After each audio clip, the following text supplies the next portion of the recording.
Right now, a scare in Janesville as a car crashes through a daycare center filled with young kids. And from the wild to adoption in 90 days, a Madison police officer competes in a first-of-its-kind challenge at this year's Midwest Horse Fair. Plus, a story you will only see on News 3 Now, the last chapter of a legendary career. Our one-on-one with UW band director Mike Leckrone. From the Channel3000.com Alert Center, this is News 3 Now at 10. Well, thanks for joining us tonight. Those stories are coming up in just a little bit. But first, breaking news from the Channel 3000 Alert Center. A Beaver Dam teenager missing for more than 5 months has been found. Beaver Dam police say Kristen Duarte was found safe this afternoon in Beaver Dam. She was last seen November 1st. Police said they would not provide additional information about the circumstances until a criminal complaint is filed tomorrow. To weather now, some storms you may have noticed are rolling through the area, which may lead to some localized flooding. The good news, though, things should calm down for the next couple of days. Meteorologist Dana Fulton has our first alert forecast from the Weather Center. Dana? So right now we do have our second line of storms just sliding right through Dane County. We heard thunder just a little bit ago in Madison. Now most of the lightning well off to the east with that first line of storms. Not ruling out the chance to still hear a little more thunder, still have a few more thunderstorms associated with the second line. You can see two distinct areas sliding through. Right now, though, the heavier rainfall is on the western edge of Dane County, stretching down into Greene and Rock counties. Sauk in Iowa County still seeing just a little bit of rainfall, and north of the Dells we have mixed precipitation. As far as storm reports from this morning, we did get a few hail reports in, especially near Sun Prairie and Monona. Some significant hail earlier in the day. These lines of storms, though, this afternoon, not seeing any hail reports associated with those. Just very strong wind gusts earlier this afternoon, and with the storm sliding through right now, seeing some strong wind gusts as well. Our sustained wind speeds close to 16 miles per hour in Watertown, about 17 in Lone Rock and Mineral Point. Our breeze is actually going to diminish tonight as our temperatures steadily climb just a degree or two. It could be in the low 40s here in Madison overnight. Our low temperatures, though, will be hovering in the mid to upper 30s to start off our Friday. We'll take a closer look at what's ahead for Friday and this weekend in just a few minutes. All right, Dana, thank you. It's been chaotic in some areas. Check out this video from Minnesota today. A state trooper is knocked off his feet by wind gusts. The trooper directing traffic around that jackknifed truck when the wind started pushing him across the icy highway, eventually causing him to lose his footing. He was not hurt. The weather also being partially blamed for an ambulance crash. This was in Sauk County, briefly closing a stretch of Highway 78 near Prairie du Sac. Sheriff's office says the ambulance had lights and sirens on when it hit a patch of slush around a curve and crashed. The wind, they say, also kept the crew from regaining control. 3 crew members were taken to the hospital with non-life-threatening injury. Police say only a couple feet separated disaster from minor injuries today when a car crashed into a daycare center in Janesville. There were 15 adults and 28 children in the kinder care on East Washington Street when the crash happened just after noon. The parents of 2 children chose to take their kids to the hospital when they picked them up. One child had a minor cut on the head and the other had minor bruising. Police say the car stopped just 2 feet from where a child was sleeping. It appears the driver accidentally hit the gas pedal instead of the brake. The mother of the 15-year-old Reedsburg boy who died during a 40-day fast last September was sentenced to 6 years. Titiyayo Ohamsembi will serve 3 years in initial confinement and 3 years probation. Her attorney had asked the court to consider only giving her probation. He said the cultural differences and her non-criminal intent were reasons he gave for her to not go to prison, but the court argued that the death of a child could not go unpunished. Governor Tony Evers says he believes Wisconsin will play a big role in the 2020 primary and general elections and says he hopes all of the candidates will visit Wisconsin early and often. Tomorrow, for Senator Bernie Sanders' visit, the governor says he may be in for a little Wisconsin treat. Seems typical for Wisconsin weather. Bernie's going to be in talking right on Lake Mendota in gale force winds. It doesn't sound like a perfect opportunity. Governor Evers says he will not be attending the event tomorrow because of prior commitments. Senator Bernie Sanders carried Wisconsin by 13 points in the primary over Hillary Clinton back in 2016. Senator Sanders' rally is being held at James Madison Park tomorrow at 5 p.m., just a few blocks from the state capitol. In the last 5 years, we've lost 50 people to work zone crashes on Wisconsin roads, and that's just a fraction of the thousands injured during those crashes. That's why tonight, the Dane County Board of Supervisors passed a resolution to make this week Work Zone Awareness Week. They urge people to drive like you work here, meaning slow down and move over for workers and law enforcement working on the roadways. Sheriff Dave Mahoney said he will back this up with stricter enforcement of those laws in the coming months. The Midwest Horse Fair is in town, drawing hundreds of horses and riders from across the country. One area trainer and her filly are getting ready for a pretty unique competition that's helping horses find homes. Madeline O'Neill explains how they're making it happen. Good girl. I definitely had my doubts. In the beginning, I was like, what did I get myself into? Horse trainer Alyssa Palmer knows all about sticking with it. I definitely need a lot of patience, especially with this horse. She needs it with her day job, too. It is a little different. Though from her surroundings, Good. Better. you might not be able to guess what that is. I've been with the City of Madison Police Department for almost 10 years now. At first glance, you'd also never know the tale behind her horse. I figured that she'd probably be a bit of a renegade. Named Calamity Jane. No, she's super sweet. As soon as she got over being scared of me, It's pretty wild. there's too many wild horses out on the public lands. Good. Here. As part of the Midwest Horse Fair's Mustang Challenge, Alyssa had 90 days to train the feral horse after bringing her home in January. She was terrified of me at first, yeah. From the Antelope Valley in Nevada to Alyssa's home in Spring Green, the path to trust is never easy. The very first day I had her, I sat in a lawn chair in the pen with her with a cup of coffee for an hour. With time, persistence, And I was out there when it was negative 40. We were out there working every day. and plenty of treats. And by the 10th day, I was petting her all over. The two grew close, She's all over me. She trusts me. gaining more ground than Alyssa thought possible. We truly become good friends in a short period of time. Good girl. But the whole goal of the competition, This is to show how cool these horses are and find them a home. in partnership with the Mustang Heritage Foundation and the Bureau of Land Management. The competition gives 50 competitors, including Alyssa, a wild Mustang, with the goal of gaining their trust and making them adoptable. My goal was to not be last. So I'm pretty proud of where we're at. And proud of the path they've walked together. I wouldn't be heartbroken if she didn't sell.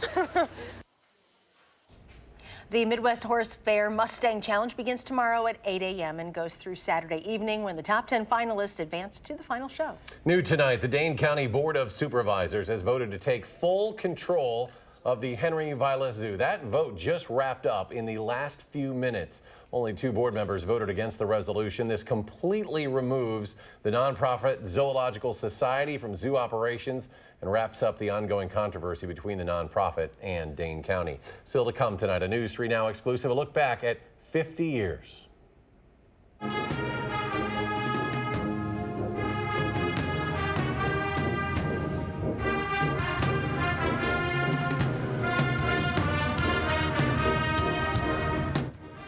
Don't they sound great? We sit down with legendary UW band director Mike Leckbrown. He shares some of his fondest memories and his plans for the future. Next at 10.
You are looking at the end of an era on the UW-Madison campus. The UW Varsity Band held the first of its 3 spring concerts tonight in front of a sellout crowd at the Kohl Center. And Saturday is the grand finale for the band's beloved and enduring director. Mike Leckrone is getting ready to pass the baton. Before he says goodbye, he shared some memories and his plans for the future with our Susan Simon.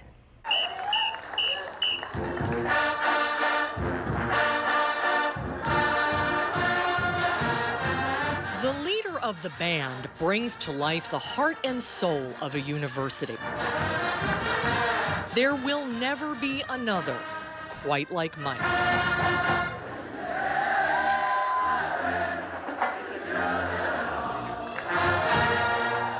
Mike, you know, they say at a moment like this, your life sort of flashes before your eyes. Is that what's happening this week?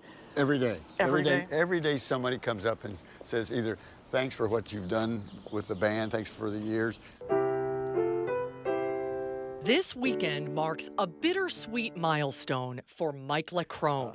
After 50 years and at 82, Mike is retiring after leading the Spring Varsity Band concert for the final time. I've heard you say to your band members so many times to remember these moments of happiness. Moments of happiness. Are you doing that yourself? Oh, absolutely. Yeah. In fact, that's the title of the program this year. Oh, it is? Yeah. We've on the program that we're handing out in the Kohl Center. It's called Moments of Happiness. I've done what I've told the students to do. You know, take it in and remember it, because it might be something that you have to call on a little bit later in life. You've provided me with so many moments of happiness. Tears flowed in August when Mike told the band this would be his final year.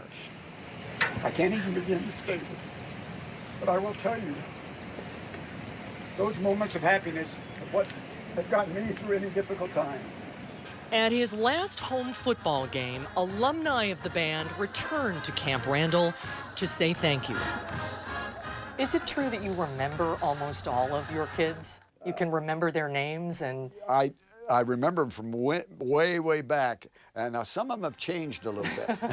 But the interesting thing is I can always remember their instrument immediately, no matter who they were. If I see someone come up who was a trombone player in the 70s, I would know right away trombone.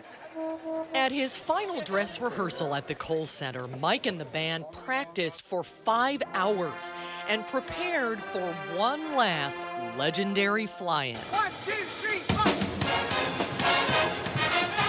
4. It's hard to express what Mike has meant to the band and what they have meant to him. We gave each other a sort of a cooperative thing that we could do, and we all feel it. I think anybody who's been in the band even 1 year senses that camaraderie that's a part of the band, and that's what makes it work. That's the reason I've done it for all these years, is to have that feeling over and over again. The traditions Mike started, the 5th quarter and the chicken dance, will all live on.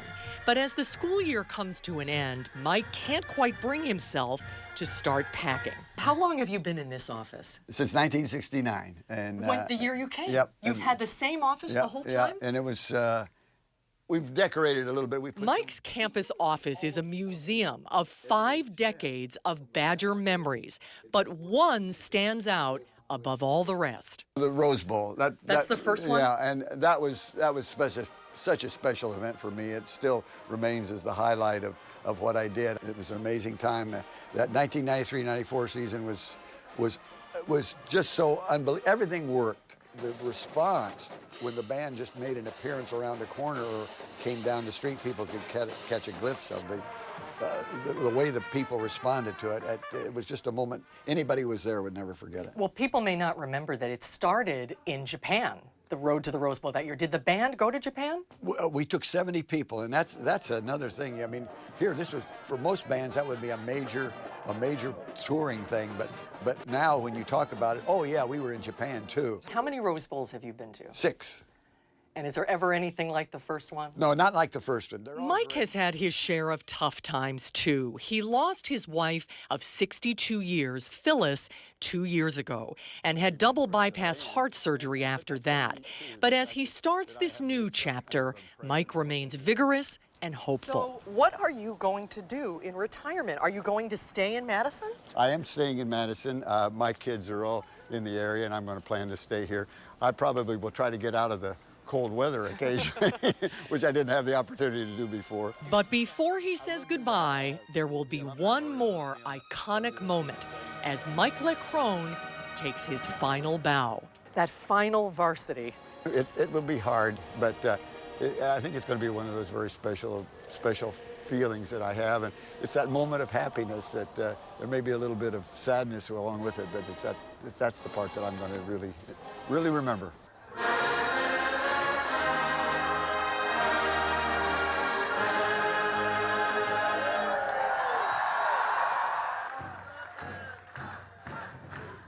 And get chills, don't you? He's one of a kind, isn't he?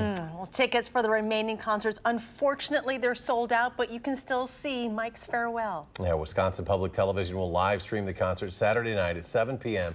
at WPT.org. We wish Mike the very best. He's been so good to all of us here at Channel 3 through the years. Tough shoes to fill. Like Very much so. Best of luck to whoever does it. We do hope Mike does get some warm weather in That would be nice. in his retirement. All right, Dana, that's a even in big Madison. order for you. That would be ideal. We'll try to work on that. Now, right now, of course, we're talking about rain and some showers for us. The last line, though, of storms kind of sliding through for us right now. In fact, we're going to keep watching that line just through the next few hours. Thankfully, it is almost entirely out of here. But it's still pushing through parts of Dane County. The other thing, along with the rain coming through, the snowfall totals. Through this morning, we saw snow totals in the 1-2 inch range right around Madison. You go a little further north near Baraboo, picking up just over 2 inches. Brownsville, a little over 3 inches. And of course, if you wanted to travel to Dupree, South Dakota, 18 inches of snow. Some areas of western Minnesota so far today are looking closer to about 2 feet of snowfall. Our wind gusts this afternoon picking up quite a bit. West Bend close to 52 miles per hour for a peak wind gust. In Madison, about 40 miles per hour for that peak wind gust. Totals we were seeing coming through really hovered between that 40 to 45 for most of the area. It was certainly a very windy day. The good news, our wind diminishing for us overnight. Again, that second line of showers is pushing through right now. We do have a little bit of lightning popping up on our Doppler track, so there is a little bit of thunder out there. You may hear it over the next few hours as you're headed to bed. And do know, of course, if you do have to head outside at all, that we do have some lightning in the area. North of the Dells, there's also a little mixed precipitation right now. The center of the storm just in the southwest corner of Minnesota. Our winds are going to really diminish tonight after this front crosses on over, and then we'll see a little bit of a calming trend for us heading into tomorrow morning. Our breeze switches directions, comes from the southwest, and we're also expecting our rain chance to diminish once the second line gets on through. So southwest breeze to start the day. We may see just a little bit of sun early in the morning, but overall a mostly cloudy sky expected. Slight chance for an afternoon shower, certainly possible with a little wraparound moisture, but that chance is really towards La Crosse or even up towards the Dells. Most of the area around the state line not expecting any additional moisture coming on through. Saturday we start off mostly sunny, clouds building in late. Sunday we start off cloudy, and then our next chance for a little snow is going to creep into the southeast corner of the state.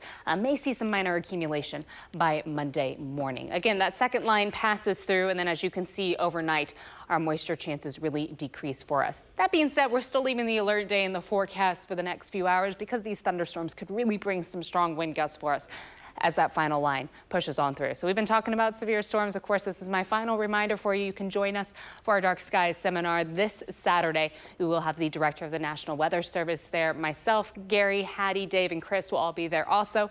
So you can meet the entire weather team. There's more information at channel3000.com. Tomorrow, plan on a high of 44 with that slight chance for some rain. It's still going to be windy outside in the afternoon, but thankfully in the morning it won't be as windy for us. Those gusts picking up later in the day and then dying down again overnight.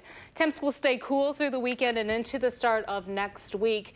In fact, all of the 10-day forecast has us below average. That chance for some rain and snow on Sunday is going to stay closer to the southeast corner, but we'll keep a close eye on the track, of course. All right, Dana, thank you. Well, thanks, Dana. Up next, Aaron Rodgers' other team is getting ready for the playoffs. We'll hear his thoughts on the MVP race after the break.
Packers receiver Davante Adams has turned himself into Aaron Rodgers' favorite target. This week, he made it clear that he's on Rodgers' side in the whole leadership discussion thing. Davante said he just wants to get back to work. He likes the energy surrounding the new look coaching staff and that he just needs to keep getting better. Adams said he doesn't want to be any kind of online celebrity. He just wants to play ball. I don't try to stir up too much unless it's about my quarterback on social media. But yeah, I approach it the same way. Try to get my respect through the way I play and the way I keep progressing. So take my craft very serious and yeah, I'm a humble guy. Just want to play ball and get a name through that. You want to see an Aaron Rodgers interview that he can actually smile about the entire time? Just ask him about his Bucks. He's a minority owner, so he's literally invested in the team. And at the regular season finale, the two-time NFL MVP made it clear he thinks the Greek Freak's the NBA MVP and might be another kind of MVP. As in our sport, a lot of times it goes to the best player on the best team. We're the best team, and he's by far the best player. He's a fantastic representation of this organization, the state, the region. Either way, I'd love to see him get NBA Finals MVP if he doesn't get the actual MVP, which he deserves. The Bucks will be facing off against a couple of familiar faces in the first round of the playoffs. The Pistons traded for Thon Maker in February. They also have former Buck Zaza Pachulia, who won a pair of titles with the Warriors. Maker and the Pistons have nothing to lose and will be huge underdogs in the first round. But the Deer haven't won a playoff series since 2001, so they're looking past no one. But it'll be fun to match up with some old friends. We know those guys really well, how hard they play, how physical they play. How smarter players they actually are. So it'll be interesting to go against them and get the playoff version of Thon that we're used to having here with us. And then Zaza, just a veteran, knows how to win games. First round of the 83rd Masters, Augusta, Georgia. Tiger Woods looking for his first green jacket since 2005. Par 4 9th. Shades of yesteryear. We tap that in. Later, from distance, El Tigre buries it. 3 under par, just 3 shots off the lead. Brooks Koepka, who's won 3 of the last 6 majors he's played in, 5 under and regain the lead. Holds the lead at 6 under, along with Bryson DeChambeau. We are back right after this. He loves it.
So right now, our last line of storms are passing through. We do have the chance, of course, for some slight light showers tomorrow afternoon, but this final line gets through and then we start to dry up. Diminishing wind speeds for us overnight. Tomorrow, though, in the afternoon, it will be windy. Notice our temperatures stay pretty cool for Friday afternoon through the weekend and even into next week for us. All right, Dana, thank you. And thank you for joining us for News 3 Now at 10. Do something good, and we'll see you back here tomorrow.